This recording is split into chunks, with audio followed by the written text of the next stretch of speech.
Hello guys, সবাই কেমন আছো? আমি তোমাদের মাঝে নতুন একটা ভিডিও নিয়ে আবার চলে এসেছি।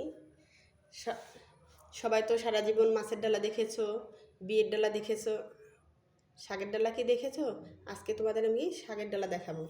এখানে নিয়ে নিয়েছি মূলা শাক, আলু শাক, এটি হচ্ছে কলমি শাক, ডাঁটা শাক, বৈতো শাক, একটা লাল শাক, সিমের পাতা। যে সিম দেখো গাইস, যে সিম আমরা রান্না করে খাই সে কুচি কুচি পাতা নিয়ে নিয়েছি। এটা রান্না করে খাবো। যারা খাওনি কখনো একবার হলে ট্রাই করে দেখো, আসলে ভালো লাগবে খেতে। পুঁই শাক, তেলাকুচের পাতা, এই যে তেলাকুচ পাতা নিয়ে নিয়েছি। কিছু পালং শাক, এই যে পালং শাক নিয়ে নিয়েছি। লাউ পাতা নিয়ে নিয়েছি। ধনিয়া পাতা, এই যে ধনিয়া পাতা নিয়ে নিয়েছি। আর এই যে দেখো বন্ধুরা, এটা নতুন একটি শাক। অনেক অঞ্চলে খায়, অনেক অঞ্চলে খায় না, অনেকে জানে না। আমার এলাকায় এটাকে পুরানো এটা বলে, জানি না তোমার এলাকায় কি বলে। এই শাকটা রান্না করলে অনেক মজা লাগে খেতে। আরেকটা শাক আছে সেটার গায়ে কাটা কাটা, সেটা খেতেও মজা লাগে, কাটানো এটা বলে। এই সবগুলো শাক একসাথে মিশিয়ে আজকে আমি তোমাদেরকে রান্না করে দেখাবো। এটা বেছে রেখেছি, এখন ধুয়ে কেটে নেব। গ্যাস জ্বালিয়ে একটা প্যান বসিয়ে দিয়েছি। প্যানের মধ্যে দিয়ে দেবো এখন পেঁয়াজ, কাঁচামরিচ ফালি ও রসুন কুচি দিয়ে নিয়েছি। এর মধ্যে দিয়ে দেবো এখন স্বাদ মতো লবণ দিয়ে নিচ্ছি। দিয়ে এখন শাকগুলোকে দিয়ে দেবো। শাকে থেকে যে অতিরিক্ত পানি উঠবে এটা থেকে শাক সেদ্ধ হয়ে যাবে।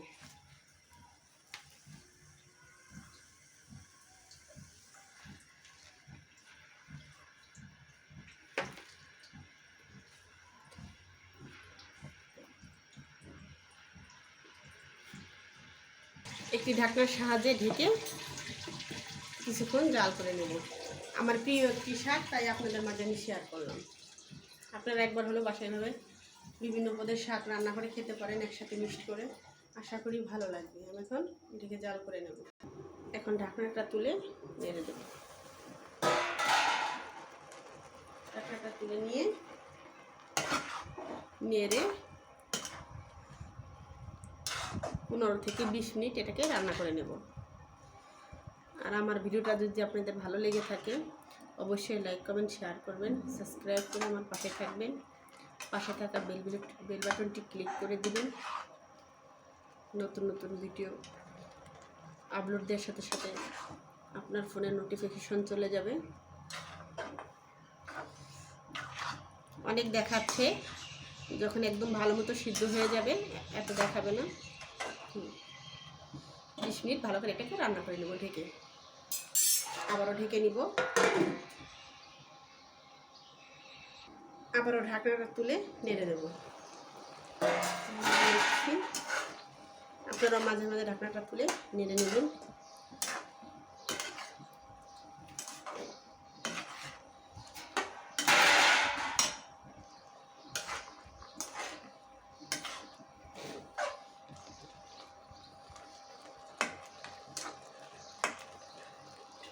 আবারও ঢাকনা দিয়ে ঢেকে রান্না করে 10 মিনিট হয়েছে, আরও 10 মিনিট রান্না করে নেব। দেখেন গাইস, আমার ছোট্ট বাবু সোনা আমার রান্নায় হেল্প করে আমাকে। মাঝে মাঝে দুষ্টুমিও করে, রান্না করতে দেয় না। আপনাদের বাসায় কার কার এমন কিউট বাবু আছে? আমার সোনা বাবা একটা। দেখেন গাইস, আমার রান্নাঘরে চলে এসেছে রান্নায় সাহায্য করার জন্য। রান্নাঘরে দেখেন আমি রান্না করছি, সে কি সুন্দর করে লক্ষ্মী সোনার মতো বসে আছে আমাকে সাহায্য করার জন্য। কোনো কথা নেই, মাম্মামকে অনেক ভালোবাসে তো বসে আছে। কার কার বাচ্চা রান্না করার সময় এভাবে বসে থাকে অবশ্যই কমেন্ট করে জানাবেন। 20 মিনিট রান্না করা নিয়ে হয়ে গিয়েছে। এখন এটাকে একটা ঘুটনির সাহায্যে ঘুটে নেব। আপনারা ডাল ঘুটনি দিয়েও ঘুরতে পারেন, সুন্দর করে ঘুটে নেব। 2 থেকে 3 মিনিট ঘুটে নিলে হয়ে যাবে। অত সময় লাগবে না, ঘুটনি যদি ভালো হয়। ঘুটে নিচ্ছি, ঘুটে নিয়ে ফিরে আসছি। ঘুটে নিয়েছি, এখন তুলে নেব। তুলে নিচ্ছি। শাক তুলে নিয়ে একটা প্যানে তেল বসিয়ে গরম করে নিয়ে তার মধ্যে দিয়ে দিচ্ছি এখন কিছু রসুন কুচি। তেল গরম হলে দিয়ে দিচ্ছি 2 শুকনো মরিচ চিড়ে, মাঝখানটা চিড়ে দিয়েছি। আপনারা আপনাদের মন মতো চিড়ে দিবেন, আর তেল কম বা বেশি ওরা বাড়িয়ে কিনে নিতে পারেন। আমি আমার শরীর মন মতো নিয়ে নিয়েছি।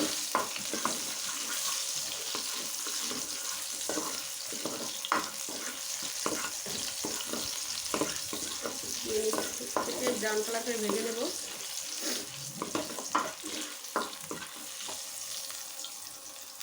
ব্রাউন কালার করে ভেজে নিয়ে সেদ্ধ করা রাখা শাক দিয়ে নিয়ে নেড়ে নেব।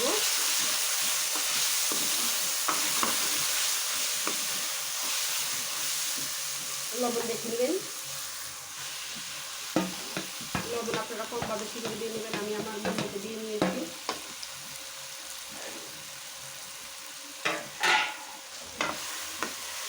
কিছুক্ষণ নেড়ে নেব। 2 থেকে 3 মিনিট রান্না করে নিয়ে নামিয়ে একটা পাত্রতে তুলে দেখাবো। চুলা থেকে নামিয়ে একটা বাটিতে তুলে নিয়ে এখন শুধু খাবারের জন্য অপেক্ষা। আমার রান্না হয়ে গেল সুস্বাদু কয়েক প্রকার শাক দিয়ে একটি শাক। আপনারা একবার হলে বাসায় ট্রাই করে দেখবেন, আশা করি ভালো লাগবে।